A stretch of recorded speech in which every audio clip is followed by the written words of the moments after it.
نام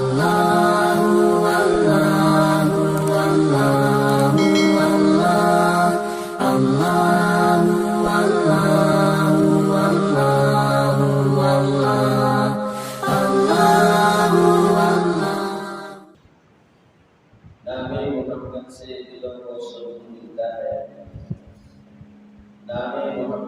دلوں کو سکون ملتا ہے، نگاہ فکر کو تازہ شعور ملتا ہے۔ نصیب کیسا بھی ہو واسطہ منتظر ہے، نصیب کیسا بھی ہو وسیلہ منتظر ہے، خدا سے جو بھی منتظر ملتا ہے۔ پریوار والے جناب معزز سامعین گرامی، یہ رمضان المبارک کا آخری جمعہ ہے۔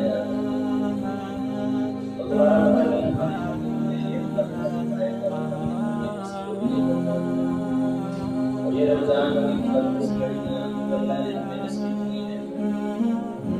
دوبارہ پتہ نہیں کس کی زندگی میں ہوگا، کس کی زندگی میں نہیں ہوگا، صرف میرے اللہ کے حکم ہے۔ چونکہ یہ اپنے لمحات ہیں، حکم بھی یہ ہے کہ عبادت ایسے کرنی چاہیے جیسے یہ نماز ایسے پڑھو جیسے یہ رمضان اللہ نے جو توفیق دی، باقی ایام بچتے ہیں ایسے گزارنے جیسے شہر کی دوبارہ پتہ بھی ایسے ہو گئے۔ اس نظریے سے یہ رمضان ہم سے اب اپنی منزل کی طرف بڑھا رہا ہے۔ رمضان تو آتے رہیں گے لیکن ہمارا کسی کا پتہ نہیں، اس لیے عقل مندی کا تقاضا یہ ہے کہ اللہ اور اپنی بخشش کروا لی جائے رب سے، کیونکہ اللہ کے نبی صلی اللہ علیہ وسلم کا فرمان ہے کہ رمضان میں بھی اگر کسی نے اپنی بخشش نہ کروائی بڑا بدبخت بڑا بہت شخص ہے۔ حدیث مبارکہ میں آتا ہے اللہ کے محبوب پیغمبر صلی اللہ علیہ وسلم مسجد نبوی میں تشریف لائے، رمضان کا ہی مہینہ تھا۔ صحابہ کرام سے عرض کی، فرمایا گیا میرے صحابہ مدد کے ذرا قریب آ جاؤ۔ سب صحابہ ذرا قریب ہو گئے، پھر آپ صلی اللہ علیہ وسلم نے پہلے سینے پر قدم رکھا اور ترنت آواز سے فرمایا آمین، پھر دوسرے سینے پر قدم رکھا، پھر فرمایا آمین، پھر تیسرے سینے پر قدم رکھا، پھر فرمایا آمین۔ خیر خطاب کیا جو اللہ کے نبی صلی اللہ علیہ وسلم نے صحابہ بڑے تشویش میں پڑ گئے کہ ہم نے پوری زندگی اللہ کے نبی کا یہ طرز عمل نہیں دیکھا، یہ کبھی زندگی میں ایسا ہوگا نہیں ہے کہ اللہ کے نبی ممبر پر تشریف لائیں اور ہر سینے پہ قدم رکھ رہے ہیں، ہر سٹیپ پہ قدم رکھ رہے ہیں اور آمین بول رہے ہیں، تو کچھ سمجھ نہ آیا۔ تو اللہ کے نبی صلی اللہ علیہ وسلم سے بات کر رہے تھے، یا رسول اللہ یہ عجیب منظر آج ہم نے دیکھا ہے، ہم وضاحت چاہتے ہیں، ہمیں پتہ چاہتے ہیں کون سا اللہ کا حکم نازل ہوا ہے تاکہ ہم اس پر عمل کرنے والے بنتے ہیں۔ اللہ کے محبوب پیغمبر صلی اللہ علیہ وسلم کو بتایا گیا میرے صحابہ، جب میں ممبر کی قریب ہوا پہلے سینے پر قدم رکھا، جبریل امین راستے میں ہوئے اور عرض کی یا رسول اللہ وہ شخص ہلاک ہو جائے، تباہ و برباد ہو جائے، اس نے رمضان کا مہینہ اپنی زندگی میں پا لیا لیکن اپنے رب سے اپنی بخشش نہیں کروا سکا۔ میں نے اس پر فرمایا پھر عرض کی یا رسول اللہ وہ شخص تباہ و برباد ہو جائے، ہلاک ہو جائے جو اپنے والدین کو اپنی زندگی میں پائے، دونوں کو یا کسی ایک کو بڑھاپے کی حالت میں اور ان کی خدمت کر کے اپنے رب کو راضی نہ کرتے ہیں وہ بھی برباد ہو۔ میں نے فرمایا آمین۔ پھر تیسرے سینے پر جب میں نے قدم رکھا جبریل امین نے عرض کیا یا رسول اللہ وہ شخص بھی ہلاک ہو جائے، اللہ کی رحمت سے دور ہو جائے، جس کے سامنے آپ کا نام لیا جائے، آپ کا تذکرہ ہو، آپ کا ضرور نہ پڑے، وہ بھی برباد ہو۔ میں نے فرمایا آمین۔ اب اندازہ کریں جو جسے مبارکہ ہے اور دعا کرنے والے پر دعا کرنے والے کون ہیں؟ فرشتوں کے سردار، پوری مخلوق سب فرشتوں سے اعلیٰ اور ارفع کا مقام ہے حضرت جبریل امین علیہ السلام۔ اور اس دعا پر آمین کہنے والے کون ہیں؟ کائنات میں جن جیسا اللہ نے کوئی بنایا ہی نہیں ہے، جن کی خاطر اللہ نے ساری کائنات کو سجا دیا، محبوب کائنات، وجہ کائنات، امام الانبیاء، شفاعت کا تاج جن کے سر میں اللہ تعالیٰ سجائیں گے، جن کے بغیر اللہ تعالیٰ جنت کو کھولیں گے، جنت کے دروازے کھولیں گے، یہ وہ محبوب ہستی ہے، وہ اس دعا پر آمین کہہ رہے ہیں۔ اب اس کی قبولیت میں کچھ شک ہو سکتا ہے؟ اب ذرا ہم اسی حدیث کے تناظر میں ذرا سوچتے ہیں۔ آج اللہ نے ہمیں یہ موقع دیا ہے رمضان کا مہینہ ہم نے اپنی زندگی میں الحمدللہ بات اپنے اہتمام کے ساتھ گزارا، کمیاں کوتاہیاں ہوئی ہیں، ہم اس پر بھی اللہ سے معذرت چاہتے ہیں، معافی مانگتے ہیں۔ جو ہم سے حقوق ادا نہیں ہوئے اللہ تعالیٰ اپنی رحمت سے معاف کرتے ہیں، لیکن اللہ نے ہمیں توفیق دی، ہم نے گزارا ہے۔ کیا ہم نے اپنے گناہوں کی بخشش کروا لی ہے یا نہیں؟ اب یہ سوال ہے، کیا ہم اس پر دعا کا حصہ نہیں بن رہے؟ یہ جو اللہ کے محبوب پیغمبر نے بد دعا کی، جبریل امین نے بد دعا کی ہے، کیا اس کا ہم حصہ نہیں بن رہے؟ کیا ہم نے اس رمضان کے قیمتی لمحات پر اپنی بخشش کروا لی ہے یا نہیں؟ یہ ہمیں سوچنا ہے اور ہم نے اس کے مطابق عمل کرنا ہے۔ ساری بات جب کوئی آپ کے سامنے ہوتا ہے، کوئی طرف سامنے ہوتا ہے تو ہم اس کی بیان کرتے ہیں۔ ہمارے سامنے ہدف کیا ہے کہ ہم نے رمضان کے مہینے میں اپنی گناہوں کی بخشش کروا کے اٹھنا ہے، اللہ کو منا کے اٹھنا ہے کہ یہ رمضان گزرے ہمارے لیے برکتوں کا سماں ہو کر جائے، ہمارے لیے رحمتوں کے دروازے کھول کر لے جائے، ہمارے لیے اللہ کی رحمت کو متوجہ کر کے جائے، ہمارے لیے اللہ کو راضی کر کے لے۔ یہ ہم نے کام کرنا ہے۔ امید والدین اگر ہے ان کا مقام پر اس حدیث سے بات کا سمجھا دیا گیا۔ قرآن کا کیا فیصلہ فلا اللہ سے سامنے نہ کرنا۔ یاد رکھیں یہ سارا نظام کب چلے گا جب والدین کو بھی احساس ہوگا کہ میں نے اپنی اولاد کی نصیحت کیسے کرنی ہے، میں نے اپنی اولاد کی تربیت کیسے کرنی ہے۔ آپ کو واقعہ میں نے سنایا تھا، امیر المومنین عمر بن خطاب رضی اللہ تعالیٰ عنہ کی عدالت میں ایک شخص اپنے نوجوان بیٹے کو لے کر حاضر ہوتا ہے اور عرض کرتا ہے، امیر المومنین کے میرا بچہ ہے، بڑا نافرمان ہے، میری بات نہیں مانتا، گستاخی کرتا ہے، نافرمانی کرتا ہے، ذرا اس سے حساب لے، پوچھے اس سے کہ میں اس کا باپ ہوں کیا؟ باپ نے یہی مقام کرتا ہے جب چاہے اس کو بے عزت کر کے رکھے۔ عمر رضی اللہ تعالیٰ بڑے چلاک والے تھے اور ساری باتیں سنی، باپ بیٹے کی طرف متوجہ ہوئے، کہنے لگے حضرت گستاخی معاف، میں بھی کچھ پوچھنا چاہتا ہوں اگر اجازت ہو۔ کیا مجھے یہ بتائیں صرف والدین کے اولاد پر حق ہے، اولاد کے والدین کو کوئی حقوق شریعت نے نہیں بتایا؟ فرمایا کہ شریعت نے توازن رکھا ہے، برابری رکھی ہے، انصاف رکھا ہے، جس طرح والدین کے حقوق کے اولاد کے بھی اسی طرح۔ تو فرمایا عرض کی بالمومنین سر میرے باپ سے پوچھے کیا کیا چیزیں ضرورت ہے اولاد کی تربیت کے لیے؟ فرمایا پہلے اچھی عورت سے شادی کرنا، اولاد کی اصول کے لیے اولاد ہو جائے، ان کا اچھا نام رکھنا، ان کی دینی تربیت کرنا، یہ حق ہے اولاد کا۔ تو عرض کی میرے ذرا بجان سے پوچھے کیا میرے اصول کے لیے کس بیوی کا انہوں نے انتخاب کیا ہے؟ پوچھا ہاں بھائی، ایک مجوسیہ عورت سے انہوں نے شادی کی جو بازاری عورت ہوئی۔ پھر عرض کی ذرا پوچھے اس نے میرا نام کیا رکھا ہے؟ یہ تو مراد کہا تھا نا، اولاد والدین اچھا نام رکھے، مجھے کیا نام رکھے؟ انہوں نے کہا کہ میں چور کام کر کے چور زمانے کا زمین کا کیڑا۔ پھر پوچھا ذرا مجھے انہوں نے کبھی مجھے کوئی دین کی تعلیم دی ہے؟ پوچھا بالکل انہوں نے کبھی کوئی تعلیم نہیں دی۔ اور میں نے جب تم نے اولاد کے حق ادا نہیں کیے تو جو والدین اپنی اولاد کے حق ادا نہیں کرتا اس والدین کو اولاد کی کوئی ضرورت نہیں، جا کر اپنا کام کر۔ جب تم نے حق ادا نہیں کیا تو عمر کی عدالت میں اس بارے میں کوئی انصاف مجھے نہیں، اور میں بھی یہ حکم نہیں دوں گا کہ تجھے اولاد سے حکومت لینے کا حق حاصل ہے۔ یاد رکھیں شریعت میں توازن رکھا ہے، اس کے باوجود والدین کا مقام پر بہت بڑا ہے۔ جیسے بھی ہو اولاد پر بات کریں تو احترام جائز ہے، اولاد کو چاہیے کہ کچھ تک نہ کرے، یہ ایسا نہ ہو کہ اس پر دعا کا حصہ اولاد پر جائے۔ جیسے بھی اولاد والدین ہیں ان کے سامنے اس جانا جو بھی ہے جرم کا اپنے برداشت کر لینا، صبر کر لینا، انشاءاللہ اس میں اللہ رب العزت بلندیوں میں لے جائے گا۔ کیونکہ والدین کی طرف سے اگر وہ ادا نہیں کرتے تو ہماری تو ذمہ داری ہے ہم نے ادا کرنا ہے۔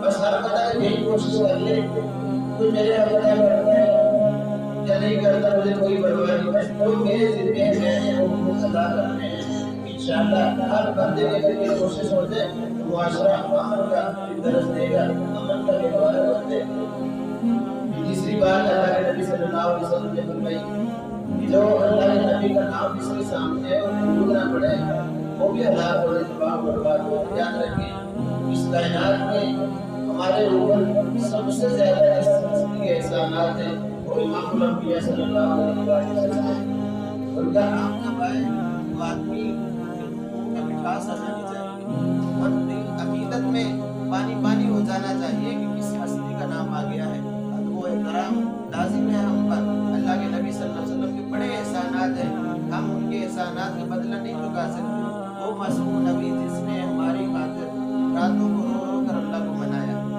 ساری رات اللہ کے سامنے کھڑے رہتے، امتی امتی کی صدائیں اس کی خاطر، کسی امت کی خاطر، ہماری خاطر اللہ رب العزت نے اپنے محبوب پیغمبر صلی اللہ علیہ وسلم کی یہ باتیں سنی ہیں اور اللہ نے وعدے کیے ہیں اس امت کی خاطر روز محشر بھی یہی منظر ہوگا جب سارے نبی بھی نفسہ نفسی کے عالم میں ہوں گے، ساری کائنات نفسہ نفسی کے عالم میں ہوگی۔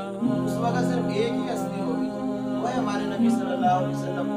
یا ربی امتی امتی کی صدائیں لگا رہے ہوں گے، اپنی فکر نہیں ہوگی، اپنی اولاد کی فکر نہیں ہوگی، ہر بندے کو اپنی پڑی ہوگی، لیکن یہ ہستی محبوب ہستی یا ربی امتی امتی اس وقت صدائیں لگا رہی ہوگی جب کوئی پرسان حال نہیں ہوگا، کوئی کسی کا حال پوچھنے والا نہیں ہوگا، جب باپ بیٹا بھی ایک دوسرے سے دور بھاگیں گے، اولاد والدین سے والدین اولاد سے دور بھاگیں گے، دوست احباب سے بیوی بچے، کوئی کسی کے کام نہیں آئے گا۔ یوم یفر المرء من اخیہ وامہ وابیہ وصاحبتہ وبنیہ لکل امرئ منہم یومئذ شأن یغنیہ۔ قرآن اس نقشے کو کہتا ہے کہ وہ نفسہ نفسی کا عالم ہوگا، کوئی کسی کے کام نہیں آئے گا۔ بیٹا ماں باپ کے پاس جائے گا کہ ماں مجھے پہچانتی ہے، تو کہے گی ہاں آپ میرا بیٹا ہے، جگر ہے، میں نے بڑے درد سے تجھے پالا تیری پرورش کی ہے۔ ماں تم نے میرے ساتھ کتنی محبت کی ہے، دنیا میں سب کچھ کیا ہے، تیری محبت کے بڑے چرچے تھے، آج ایک نیکی کا سوال ہے مجھے دے دے۔ ماں بھی کہے گی دور ہو جا میری نظروں سے، میں تجھے نیکی دوں تو آپ کہاں جاؤں، کوئی نیکی نہیں ملے۔ ماں بھی جواب دیتے کوئی کسی کے کام نہیں آئے گا۔ یہ محبوب ہستی اس وقت بھی کیا کہہ رہی ہوگی، یا رب یا اللہ میری امت پر ہے، اللہ میری امت کو بخش دے۔ جب یہ سورۃ طٰہٰ نازل ہوئی اس میں ہے وَلَسَوْفَ يُعْطِيكَ رَبُّكَ فَتَرْضَىٰ، اے میرے محبوب آپ کا رب آپ کو اتنا نوازے گا کیا میرے محبوب اب راضی ہو جائے گا۔ اللہ کے محبوب پیغمبر صلی اللہ علیہ وسلم نے فرمایا کہ میرے رب جلیل میں بھی اس وقت تک راضی نہیں ہوں گا جب تک میرا ایک بھی امتی جہنم میں ہوگا، جب آخری امتی جہنم سے نکلے گا تب میرا رب کیسے شفیع نبی اگر ان کا نام سامنے آ جائے اور ہماری زبان پہ درود نہ آئے، اتنی بڑی معلومی ہے۔ جب بھی درود سے نام سنے، جہاں بھی سنے، مجالس میں، آپ بیانات میں فوراً زبان پہ درود آ جانا چاہیے، یہ ایمان کا تقاضا ہے۔ اگر ایسا نہیں ہے تو بہت بڑی معلومی ہے۔ آپ صلی اللہ علیہ وسلم نے صحابہ سے پوچھا مجھے بتاؤ سب سے بڑا فقیر کون ہے؟ غرض کی یا رسول اللہ جو کنجوس ہوتا ہے بار بار اس کے لگتا ہے نہیں، سب سے بڑا فقیر وہ ہے کہ جس کے سامنے میرا نام لیا جائے اور وہ اس پر درود نہ پڑھے، سب سے بڑا فقیر آدمی اس لیے ہمیں چاہیے جب کہ اللہ کے نام محبوب پیغمبر صلی اللہ علیہ وسلم کا نام آنے ادب کے ساتھ ہم پر درود و سلام پڑھا جائے۔ اتنے فضائل ہیں درود و سلام کے، ابھی وقت نہیں ہے مگر میں کیسے کیسے فضائل، یہ ایسی مقبول ترین عبادت ہے جب بندہ پڑھتا ہے تو سارا نظام برکت میں آ جاتا ہے۔ مثلا کوئی بھی نیکی کی ہے، نیکی پر اپنے بڑے کی دیتا ہے، کبھی بڑا بیٹھا آرام سے، اگر کوئی گناہ کیا تو گناہ والا فرشتہ گناہ لکھ رہا ہے، نیکی پر آرام سے بیٹھا ہے۔ لیکن جو بندہ ضرور پڑھتا ہے اللہ تعالیٰ بس فیصلے نازل فرماتے ہیں، اللہ تعالیٰ 10 درجات بلند فرماتے ہیں، اس کے 10 گناہ معاف ہوتے ہیں، 10 نیکی لکھ دی جاتی ہے۔ یہ کیا معاملہ ہے؟ یعنی سارا نظام برکت میں آتا ہے۔ ایک بندے نے درود پڑھا، نیکی والا فرشتہ حرکت میں آ گیا، اس نے نیکی لکھنی شروع کر دی۔ درود پڑھنے کی برکت سے برائی والا فرشتہ حرکت میں آ کے گناہ مٹانے شروع کر دیا، اور اللہ رب العزت خوش ہو کر اپنی رحمتوں پر نزول فرماتے ہیں، 10 رحمتیں نازل فرماتے ہیں، اس کے درجات کو بلند کرنا شروع کر دیتے ہیں۔ کیسی مقبول ترین عبادت ہے درود پاک۔ اللہ کے نبی کا فرمان ہے روز محشر میرے سب سے زیادہ قریب وہ بندہ ہوگا جو دنیا میں کثرت سے اس پر درود و سلام کرتا ہے۔ اور یہ درود ایسی عبادت ہے اگر بندے پر ایسے حالات آ گئے ہیں، کوئی راستہ نظر نہیں آ رہا، یا ایسے ناعلاج بیماریاں لگ چکی ہیں، یا گھروں میں بالکل لڑائی جھگڑے فسادات، جینا محال ہو چکا ہے، دنیا میں رہنا محال ہو چکا ہے، وہ بندہ کثرت سے درود پاک شروع کر دے، انشاءاللہ اس کی برکت سے اللہ تعالیٰ سارے نظام کو بدل کر رکھ دے گا، بیماری کو شفا میں بدل کر رکھ دے گا۔ ایسی ایسی لاعلاج بیماریاں ضرور پڑھنے کی برکت سے سچے دل سے درود و سلام پڑھنا شروع کیا، اللہ تعالیٰ نے لاعلاج بیماری کو شفا میں بدل کر رکھا۔ یہ ایسا ایک تحفہ اللہ کے نبی نے ہمیں دیا ہے، اور اللہ کا حکم سمجھتے ہوئے ان اللہ و ملائکتہ یصلون علی النبی یا ایھا الذین آمنوا صلوا علیہ وسلموا تسلیما۔ یہ درود و سلام کی کثرت کریں، مگر اللہ کے نبی کا نام سامنے ہے اور ہماری زبان نہ ہلے، درود جاری نہ ہو، یہ بہت بڑی معصومی اور اللہ کے نبی نے بددعا کی ہے، ایسا تمام برباد ہو جائے گا۔ مجھے دین پر دعائیں، آج یہ رمضان کا مہینہ بابرکت مہینہ ہے، کسی پر مزید بات کرتے ہیں، یہ رمضان کا مہینہ کیا ہمارے گناہوں کو کفارہ کا ذریعہ ہے؟ یعنی ہم تو اللہ کے نبی کے بددعا کے زمرے میں نہیں آ رہے۔ جب اللہ کے نبی نے بددعا کی رمضان کا مہینہ اپنی زندگی میں پائے اور اپنے گناہوں کی بخشش نہ کروائے، اور یہ وہ مہینہ ہے جب جہنم کے سارے دروازے بند ہیں، بخشش کروانا نہایت آسان کام، اور جنت کے سارے دروازے کھلے، آسمان کے دروازے کھلے، اللہ کی رحمت چوبت پر ہے، اور اللہ چھوٹی چھوٹی نیکی کو بخشش فرما دے، بغیر توبہ کے بھی اللہ تعالیٰ معاف فرما دے، اور ایسے ایسے گناہ گاروں کی ہم روز اتاری کے وقت 10 لاکھ لوگوں کو جہنم سے مناسب مل رہی ہے، ہر طرف سے بخشش کی آوازیں لگ رہی ہیں، رحمتوں کی برسات ہو رہی ہے۔ اس مہینے کے اندر بھی اگر ہم محروم رہ گئے تو بہت بڑی بدقسمتی ہے ہماری۔ اب دیکھیں محروم کب رہیں گے جب ہم اپنے دلوں کی برکت کو الٹا کر کے رکھیں۔ اگر بارش کے اندر موسم دار بارش اللہ کی رحمت برس رہی ہے، برتن کو الٹا کرتے ہیں، 24 گھنٹے بھی بارش برستی رہے گی، ایک قطرہ بھی اس برتن کے اندر نہیں رہے گا، کیونکہ برتن کو الٹا رکھا ہوا سارا پانی ضائع ہو جائے گا۔ اگر اس برتن کو سیدھا رکھ جائیں تو بارش کتنی بھی ہوگی، جتنے بھی قطرے اس پہ پڑیں گے سارے محفوظ رہیں گے۔ یہی حال ہمارے دل کا ہے، اللہ کی رحمتیں تو برس رہی ہیں، اللہ کی طرف سے بخشش کی آوازیں لگ رہی ہیں، سارا نظام ہمارے ہاتھ میں ہے۔ اگر ہم نے اپنے دل کے برتن کو سیدھا نہ کیا، کبھی بھی اللہ کی رحمتوں سے ہم مستفید نہیں ہو سکتے، پیدا نہیں اٹھا سکتے، کبھی بھی اللہ کی رحمتوں کی چھاؤں میں نہیں آئیں گے۔ تو دلوں کے برتنوں کو سیدھا کرنا، اس میں نفرت، اس میں جو بد اخلاقی ہے، اس میں بغض ہے، حسد ہے، کینہ ہے، عداوت ہے، اللہ کی خاطر دوسروں کو معاف کرنا تاکہ اللہ تعالیٰ ہمیں معاف فرمائے۔ جو بندہ دل میں بغض رکھتا ہے دوسروں کو معاف نہیں کرتا، وہ مت موڑ رکھے کہ میرا رب مجھے معاف کر دے گا، اللہ رب مجھے ایسے معاف نہیں کرتے۔ آج ہم جو بندہ اللہ کے بندوں پر مہربان ہو جاتا ہے، اللہ تعالیٰ بھی کہتے ہیں کہ میرے بندے یہ مہربانی تو میری صفت ہے، رحمان رحیم ہے، تو نے میرے بندوں پر رحم کیے ہیں، جہاں میں نے تجھے بھی معاف کر دیا، اپنے رحمت سے تجھے محروم نہیں کرتا۔ اس لیے اپنے برتنوں کے برتنوں کو سیدھا رکھیں تاکہ اللہ کی رحمتوں سے مستفید ہو سکے۔ اور یہ ایسا مقدس مہینہ ہے، بے شمار لوگوں کی بخشش ہو رہی ہے، مغفرت ہو، چھوٹی چھوٹی باتوں پر اللہ تعالیٰ معاف کر رہے ہیں۔ ہم بھی اللہ کو منا لیں، بخشش کروا لیں، سچے دل سے اللہ سے توبہ کر کے معافی مانگ لیں۔ اللہ کی ذات بڑی بخشنے والی ذات ہے۔ جب بندہ گناہ پر دامن کے ہم سے بڑھا لیتا ہے، یہ آنسو جو ہے جہنم کی آگ کو بجھا دیتے ہیں، اور اللہ تعالیٰ کی رحمتوں کے دروازے کھول دیتے ہیں، اور اللہ رحمتوں سے معاف فرما دیتے ہیں۔ اتنی بڑی بخشنے والی ذات ہے اللہ رب العزت کی۔ وحشی بن حرب کا واقعہ سنے آپ حضرات، جس میں حضرت امیر فیصل رضی اللہ عنہ بڑی بے دردی سے شہید ہوا، جسم کے ٹکڑے ٹکڑے کر رہی ہے، کلیجہ نکال کے پورا ہو گیا۔ حضرت ہند رضی اللہ عنہ پہلے اسلام قبول نہیں کیا تو بعد میں انہوں نے اسلام قبول کر لیا۔ انہوں نے حضرت امیر فیصل رضی اللہ عنہ کے کلیجے کو کچا چبایا، ان کے کہنے پر حضرت امیر فیصل رضی اللہ عنہ کو شہید کیا گیا۔ اور آپ صلی اللہ علیہ وسلم نے جب لاش مبارک کو دیکھا، جسم احمد کو دیکھا، بے اختیار آنکھوں سے آنسو جاری ہو گئے۔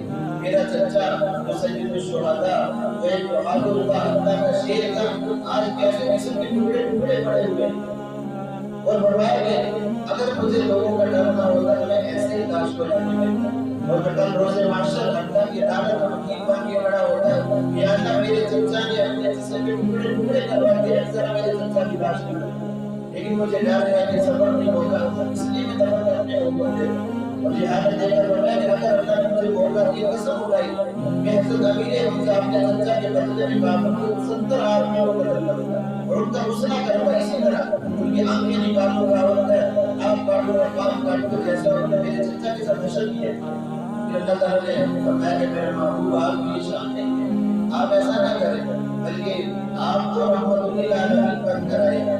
پھر اللہ نے جو کفارہ ادا کیا اور اس کے راتے کو منسوخ کر دیا کہ میں اس پر عمل نہیں کروں گا۔ اب دیکھیے یہ چرچا جو قاضی وحشی بات کیا تھا اللہ کے نبی نے اس کے بارے میں آرڈر جاری کیا تو جہاں ویڈیو کو قتل کر دیا، سزائے موت سنا دی۔ آپ کے دل میں خیال پیدا ہو یار میں نے بہت بڑا جرم کیا ہے، میں نے زنا بھی کیا، میں نے قتل بھی کیا، کفر بھی کیا، شرک بھی، سارے میں نے گناہ کیے، کیا میرے اوپر شر ہو جائے؟ اپنے ساتھیوں سے دریافت کرتے جو مدینہ طیبہ مکہ سے جاتے اس سے چھپ کے چوری چوری پوچھتے یا کیا معاملات ہیں۔ پھر ایک آدمی نے بتایا کہ آج اللہ کے نبی پر ایک آیت کریمہ نازل ہوئی ہے اور ایسی آیت ہے اگر تو بھی چلے جائے گا تو بخشا جائے گا، معافی مل جائے گا۔ وہ آیت کیا ہے؟ یا عبادی الذین اسرفوا علی انفسہم لا تقنطوا من رحمت اللہ، اے میرے محبوب میرے بندوں سے کہہ دو جنہوں نے اپنی ذات پر بڑے ظلم کیے، ساری زندگی گناہوں میں گزاری کبھی مجھے یاد نہیں، ان بندوں کو دیکھیں اللہ کی رحمت کیسی ہے، ان بندوں سے کہہ دو لا تقنطوا من رحمت اللہ، اللہ کی رحمت سے مایوس نہ ہونا، ان اللہ یغفر الذنوب جميعا، اللہ کی ذات ایسی ذات ہے جو سارے گناہوں کو معاف کر دے، سارے گناہوں کو بخش دے گی، ایسی ذات ہے اللہ رب العزت۔ وہ یہ آیت کریمہ جب سنائی تو اس نے کہا ہاں اس میں تو بڑا پیغام ہے میرے لیے، اپنا منہ چھپایا، غاب کیا، اسی حالت میں اللہ کے نبی کی چوری سے داخل ہوئے چپکے سے تاکہ کسی کو پتہ نہ چل جائے۔ اللہ کے نبی صلی اللہ علیہ وسلم کے سامنے صحابہ مجمع بیٹھا ہے، صحابہ کرام کا جا کر نقاب اٹھایا، اشہد ان لا الہ الا اللہ واشہد ان رسول اللہ، اللہ کے نبی کے سامنے کلمہ پڑھا، صحابہ کرام کھڑے ہو گئے، تلواریں نیام سے نکالی، یا رسول اللہ وحشی بن حرب اور بیٹھ جائے۔ اب اس نے کلمہ پڑھ کے مسلمان ہو گیا ہے، اب اس سے بنا نہیں ہوگا، یعنی اس کو معاف کر۔ کیسا دیکھیں کیا ارادے تھے اللہ کے محبوب پیغمبر صلی اللہ علیہ وسلم کے، اور اس کو معاف کر دیا۔ سامنے قاتل چچا کا قاتل کھڑا ہے، اور پھر ان سے واقعہ سنا، اللہ کے نبی صلی اللہ علیہ وسلم دوبارہ شرمار ہو گئے، بڑے عرصے سے بڑھائے اللہ کے نبی صلی اللہ علیہ وسلم نے وحشی سے کہا کہ وحشی نے تجھے معاف تو کر دیا، اللہ نے تجھے معاف کرے لیکن میرے سامنے نہ بیٹھا، ذرا سائڈ پہ بیٹھا کر جب میں تجھے دیکھتا ہوں مجھے اپنا چچا یاد آ جاتا ہے، میرے قلب تازہ ہو جاتے ہیں، وہ درد سامنے آ جاتا ہے، بس میرے سامنے نہ بیٹھا کر۔ اللہ کے نبی نے اس مسئلے کو بھی معاف کر دیا اور اللہ نے بھی معاف کر دیا ایسے لوگوں کو۔ ہمارے تو ایسے گناہ ہیں نہیں، اللہ کا شکر ہے اللہ نے ہمیں بڑے بڑے گناہوں سے بچایا ہوا ہے، اللہ نے پردے ڈالے ہوئے ہیں، ہے بھی اللہ نے چھپایا ہوا ہے، تو ہم چن کے اللہ سے معافی مانگے۔ اور بزرگ حضرات بیٹھے ہیں جن کی شکایت ڈالی ہے، اللہ تعالیٰ ان کو بڑا رحم فرماتے، بڑا کرم فرماتے، ان سے بھی گزارش ہے آخری جمعہ ہے مقدس رمضان ہے، ہم جیسے لوگوں کو بھی اپنی دعاؤں میں یاد رکھیں اور ہمارے لیے بھی دعائیں کریں، ہمارے تو ہے اللہ تعالیٰ ہماری بھی مغفرت فرما دے۔ ایک واقعہ سناتا ہوں چھوٹا سا، ایک محدث گزرے بہت بڑے محدث بڑے اللہ والے تھے، یحییٰ بن اقصی رحمۃ اللہ علیہ، علم کی بھی کیا شان ہے، انتقال ہو گیا، اپنے کسی شہید کو کام میں ملے، کسی بزرگ کو ملے، پوچھا بھائی کیا معاملہ ہوا؟ فرمایا اللہ مجھے اپنے سامنے کھڑا کر دیا اور مجھے کہنے لگے یا شیخ مسعود، اے بدکار بوڑھے، تو نے فلاں فلاں فعلت کذا و کذا، فلاں فلاں گناہ کیے، فلاں فلاں یہ کام کیے۔ کہنے لگے میں تو عرض کر رہ گیا اور میں نے عرض کیا رب ذلیل میں نے تیرے بارے میں یہ نہیں سنا تھا جو تو مجھے آج کہہ رہے تو پکڑنے کے سبب بنا رہے۔ یہ دیکھیں علم کی شان ہے، اللہ کے سامنے سبحان اللہ کیسے مشکل فرمائے۔ اللہ تعالیٰ پوچھا میرے بندے تو نے میرے بارے میں کیا سنا؟ تو کہنے لگے یا اللہ میں نے عبدالرزاق سے سنا، انہوں نے معمر سے سنا، انہوں نے زہری سے سنا، انہوں نے عروہ بن زبیر سے سنا، انہوں نے ام عائشہ صدیقہ رضی اللہ تعالی عنہا سے سنا، انہوں نے اللہ تیرے محبوب پیغمبر صلی اللہ علیہ وسلم سے سنا، تیرے محبوب کو جبریل نے بتایا، جبریل کو یا اللہ تو نے بتایا، ساری سند انہوں نے پڑھ کے سنی۔ کیا بتایا؟ یا اللہ کہ جو بندہ اسلام پر پورا ہو کر میرے سامنے آتا ہے مجھے حیا آتی ہے کہ میں اس کو عذاب دوں، یا اللہ میں تو پورا ہو کر اسلام پر پورا ہو کر تیرے سامنے آیا، مجھے کہہ رہے تو نے فلاں گناہ کیا، سب کچھ میں نے کیا، لیکن میرے بڑھاپے کو تو دیکھ، پورا ہو کر اسلام پر پورا ہو کر تیرے سامنے آیا ہوں، تو تیرے بارے میں نے یہ نہیں سنا تھا جو تم مجھے کہہ رہے۔ اب اللہ رب العزت نے فرمایا کہ اے یحییٰ بن اقصی، عبدالرزاق نے بھی سچ کہا، معمر نے بھی سچ کہا، زہری نے بھی سچ کہا، عروہ بن زبیر نے بھی سچ کہا، ام عائشہ صدیقہ نے بھی سچ کہا، میرے محبوب نے بھی سچ کہا، جبریل نے بھی سچ بتایا، اور میں تو سچوں کا سچا ہوں، میں نے بھی سچ کہا، اور حقیقت ہے میری عزت اور جلال کی قسم جو بندہ بھی دین پر پورا ہو کر میرے سامنے آئے گا میں اس کو عذاب نہیں دوں گا، مجھے حیا آتی ہے اس کو عذاب دوں۔ اس لیے گزارش ہے کہ بڑھاپا جو دین پر آ کے بڑا قیمتی بڑھاپا ہے، یہ تو شکر ہے، اللہ کا شکر بھی ادا کریں کہ ہمارا بڑھاپا دین پر آ رہا ہے، وگرنہ معاشرے میں دیکھیں ایسے ایسے بوڑھے افراد بھی ہیں جو نہر کے کنارے پر بیٹھے تاش کھیل رہے ہوتے ہیں، لاکھوں لاکھ کی زندگی گزار رہے ہیں، بڑھاپے میں ان نے بھی آ کر ان کو نہیں جھنجھوڑا، چلو ابھی ہم پلٹ پڑے، ابھی دین کی طرف آ جائیں، ابھی اللہ کو منا لیں، بڑی غفلت کی زندگی میں چلے جا رہے ہیں۔ یہ تو اللہ نے ہمیں توفیق دی، مسجد کا ماحول مسجد بٹھا دیا، اس پر بھی اللہ کا شکر ادا کریں، وگرنہ ہم جیسے لوگ، ہم سے زیادہ حسین و جمیل، ہم سے زیادہ طاقتور، ہم سے زیادہ مال و دولت والے غفلت کی زندگی میں بڑے ہوئے پہ جاتے ہیں، دنیا بھی برباد ہو رہی، اور آخر مرتے دم فوراً اللہ کی گرفت میں آ جائیں گے۔ تو اللہ اگر نیکی کی توفیق دے، اپنا میں نہ کرے، میں نے یہ کر دیا، میں نے وہ کر دیا، ہم کچھ بھی نہیں ہے، یہ تو اللہ کی قبولیت ہے کہ اللہ نے ہمیں اپنے گھر میں بٹھا دیا ہے۔ اللہ جس پر رحمت کی نظر فرماتے ہیں اسی کو اپنے گھر میں بیٹھنے کی توفیق دیتے ہیں۔ ہمارا یہ سننا سنانا محض اللہ کے لیے ہے، بس اللہ سے قبولیت کے امیدوار ہیں، گناہوں کی بخشش کے امیدوار ہیں۔ اللہ تعالیٰ ہم سب کو معاف فرما دے۔ یہ آخری جمعہ ہے اور جو لمحات رہ گئے، سب سے گزارش ہے کہ وہ دعاؤں میں سے وقت گزاریں، لمبی لمبی دعائیں اللہ کے سامنے بیٹھ کر روئیں، اللہ کے سامنے گڑ گڑائیں، معافیاں مانگیں اپنے لیے، اپنے اقارب کے لیے، دوست احباب کے لیے، خاندان کے لیے، اللہ کو منا لیں۔ یہ رمضان کا مہینہ جب گزرے تو گناہوں سے اس طرح پاک صاف ہو جس طرح ابھی ماں کے پیٹ سے پیدا ہوتے ہیں، اور کوئی مشکل نہیں ہے۔ جو بندہ اللہ کے سامنے آ جاتا ہے تو اللہ تعالیٰ فرماتے ہیں مجھے شرم آتی ہے میں اس کے ہاتھوں کو خالی لوٹا دوں، کہ میرا بندہ مجھے کو سب کچھ سمجھ کر میرے سامنے ہاتھ پھیلا رہا ہے، جب کوئی سخی کے در پر جاتا ہے تو وہ خالی نہیں لوٹتا، اللہ تو سخیوں کے سخی ہے،